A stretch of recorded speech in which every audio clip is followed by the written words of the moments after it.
नमस्कार विद्यार्थी मित्रों। आज हम पाठ नंबर 8 जिसका नाम है चार्ल्स टाउन से जोहानिसबर्ग, उस पाठ का अभ्यास करेंगे। चार्ल्स टाउन से जोहानिसबर्ग पाठ के कवि का नाम मोहनदास करमचंद गांधी। महात्मा गांधी के द्वारा ये पाठ हमारे अभ्यासक्रम में शामिल किया गया है। महात्मा गांधी का जन्म गुजरात के पोरबंदर शहर में हुआ था। हम जानते हैं कि हिंदुस्तानियों के लिए, अपने अधिकार के लिए, अपने स्वाभिमान के लिए महात्मा गांधी ने अपना योगदान दिया था। अंग्रेज़ों के खिलाफ स्वतंत्रता की जंग छेड़ी थी और उनकी अगुवाई में हमारा भारत देश आज़ाद हुआ था। इस बात से हम परिचित हैं और इसलिए महात्मा गांधी को आज पूरा देश राष्ट्रपिता के रूप में जानता है। ये बात हम सबको मालूम है।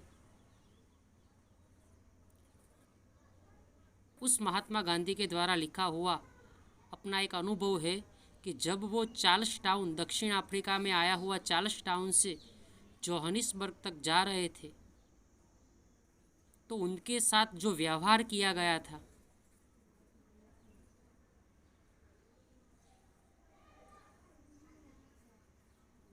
उनका अपमान किया गया था।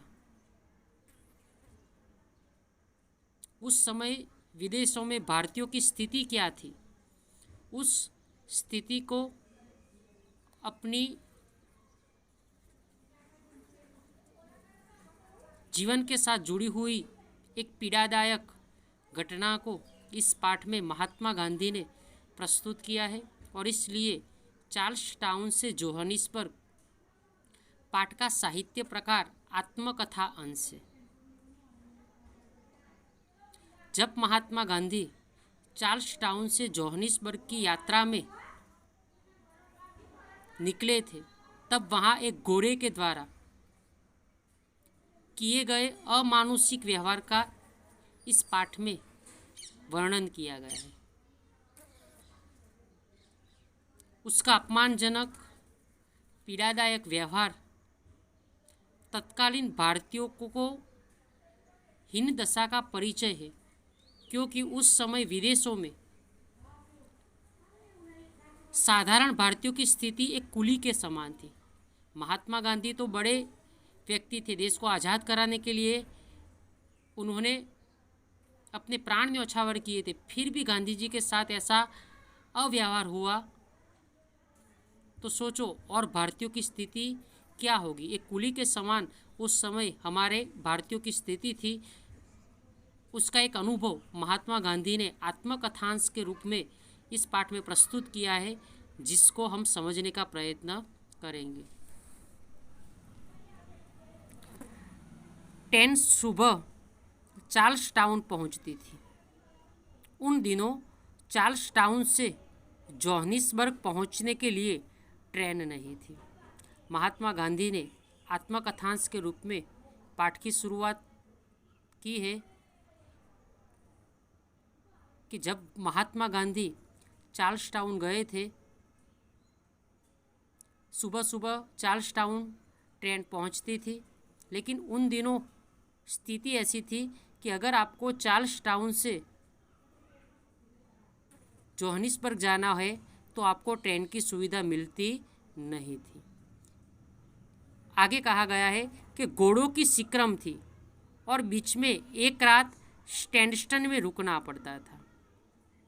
कि अगर आपको चार्ल्स टाउन से जोहानिसबर्ग जाना था तो ट्रेन के द्वारा आप जा नहीं सकते थे। इसके लिए आपको किसका इस्तेमाल करना था? घोड़ों की सिक्रम का। सिक्रम का शब्द समूह में पूछा जाता है ये शब्द कि घोड़ों से खींची जाने वाली गाड़ी, जिसको हम गुजराती में घोड़ा गाड़ी भी बोलते, लेकिन घोड़ों से खींची जाने वाली गाड़ी को क्या कहते थे उस समय? सिक्रम कहते थे। अगर शब्द समूह में पूछे तो आपको ध्यान में रखना है।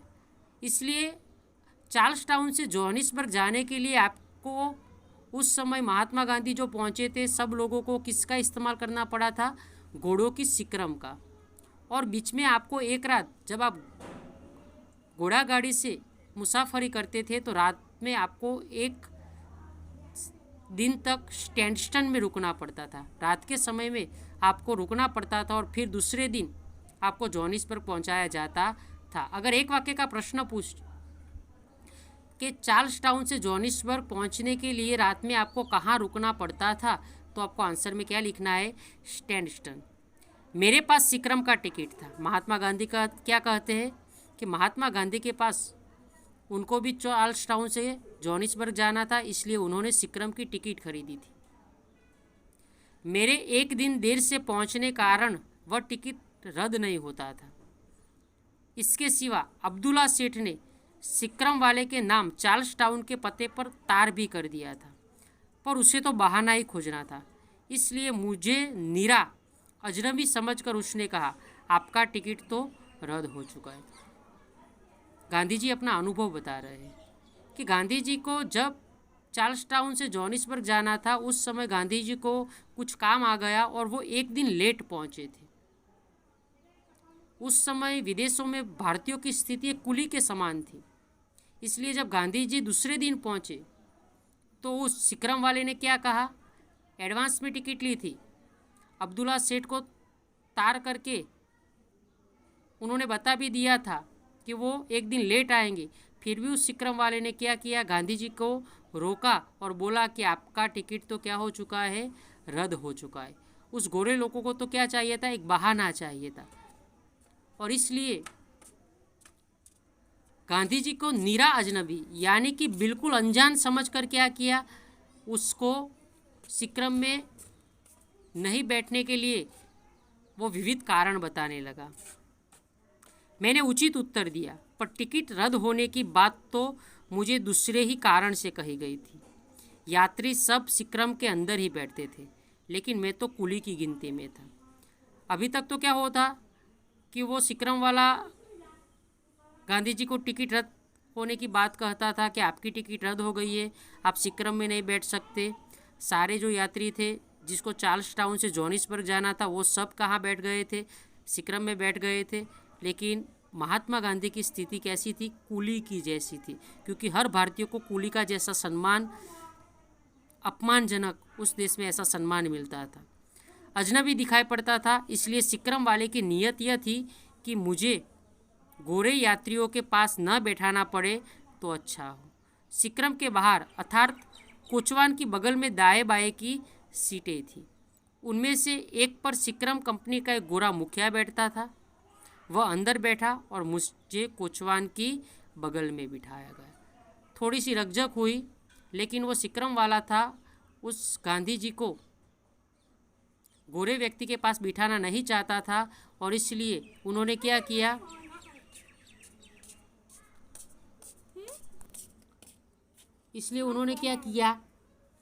कि जो सिक्रम वाला था वो गांधी जी को कुली जैसा समझता था, गोरे व्यक्ति के पास वो बिठाना नहीं चाहता था। इसलिए उनको कोचवान की बगल में, यानी कि घोड़ा गाड़ी जो हाँकने वाला होता है ना, जो घोड़ा गाड़ी चलाता है, उसको क्या बोलते हैं? कोचवान बोलते। उसकी बगल में उनको दाएं बाएं बिठाना चाहता था। उनमें से एक पर सिक्रम कंपनी का गोरा मुखिया बैठता था। एक जगह पर कौन बैठता था? दाएं बाएं में जो सिक्रम कंपनी का एक मुखिया होता है वो बैठता था। लेकिन उन्होंने क्या किया? वह अंदर बैठा और मुझे कोचवान की बगल में बिठाया। वो जगह थी सिक्रम कंपनी वाले को बैठाने के लिए, लेकिन गांधी जी का अपमान कर कर उन्होंने क्या किया? वो गोरा व्यक्ति था, वो गांधी जी की जगह पर कोचवान के अंदर बैठ गया सिक्रम के, और गांधी जी को कहाँ बैठना पड़ा? जो कोचवान बैठता था उसके अगल बगल में उनको बैठना पड़ा। वह अंदर बैठा। और मुझे कोचवान की बगल में बिठाया। मैं समझ गया कि यह निरा अन्याय है, अपमान है, पर मैंने इस अपमान को पी जाना उचित समझा। गांधी जी को लग गया कि इस सिक्रम वाले मुखिया ने मेरा अपमान किया है, लेकिन गांधी जी अहिंसावादी व्यक्ति थे। उन्होंने अपमान को सहन कर लिया और उस बात को वो भूल कर उस सिक्रम वाले की जगह पर बैठ गया। मैं जोर जबरदस्ती से अंदर बैठ सकूं ऐसी स्थिति ही नहीं थी। अगर तकरार में पड़ूं तो सिक्रम चली जाए तो मेरा एक दिन और टूट जाए, और फिर दूसरे दिन क्या हो सो देव ही जाने। इसलिए मैं समझदारी से काम लेकर बाहर बैठ गया, पर मन में बहुत जुझलाया। लेकिन क्या हुआ, गांधी जी अगर तकरार करते तो क्या होता, वो सिक्रम वाला उनको बिठाता नहीं। वैसे ही आपकी टिकट रद्द हो गई है, वैसा समझकर तकरार हुई थी। इसलिए गांधी जी ने समझदारी दिखाकर सिक्रम छूट ना जाए, एक दिन बिगड़े नहीं, इसलिए वो समझदारी के साथ उसके बगल में बैठ गए। पर मन में बहुत जुंझलाया यानी कि खींचना, बगड़ना। गांधी जी बहुत दुखी हो गए, बहुत खींच गए थे, लेकिन उन्होंने क्या किया, उस समय संयम रखा। लगभग 3 बजे सिक्रम पार्टी को पहुंची। अब उस गोरे मुखिया ने चाहा कि जहां मैं बैठा था वहां वह बैठे। उसे सिगरेट पीनी थी, थोड़ी हवा भी खानी थी, इसलिए उसने एक मैला सा बोरा जो वही कोचवान के पास पड़ा था उठा लिया और पैर रखने के पटिये पर बिछाकर मुझसे कहा, सामी तू यहाँ बैठ। सिक्रम वहाँ से चार्ल्स टाउन से जोहानिसबर्ग तक आगे बढ़ने लगी। लगभग 3 बजे थे। जो गोरा मुखिया गांधी जी की जगह पर सिक्रम के अंदर बैठा था, उसको सिगरेट पीनी थी, ठंडी हवा खानी थी, इसलिए एक मैला सा बोरा था, उन्होंने कोचवान के पास जो पड़ा था वो उठा लिया और पैर रखने के पटिये पर उन्होंने क्या किया, बिछाकर गांधी जी को कहा कि सामी यानी कि तू यहाँ बैठ, मुझे कोचवान के पास बैठना है। बराबर जो गांधी जी की जगह पर बाहर बैठे थे, वहाँ से भी उस गोरिया मुखिया ने क्या किया, गांधी जी को उठवाने के प्रयत्न किया। मुझे कोचवान के पास बैठना है, ऐसा कहकर गांधी जी को जगह छोड़ने के लिए कहा।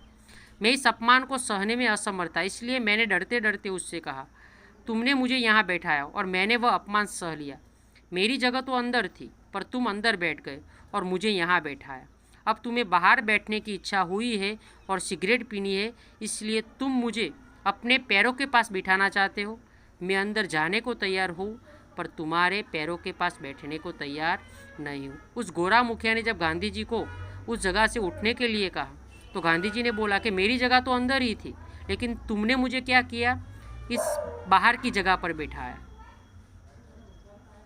अब तुम्हारी इच्छा कहाँ हुई है, तुमको सिगरेट पीनी है, हवा खानी है, तुमको बाहर बैठने की इच्छा हुई है, लेकिन अब मैं अपनी जगह से हिलूँगा नहीं। मैं अब अंदर जाने को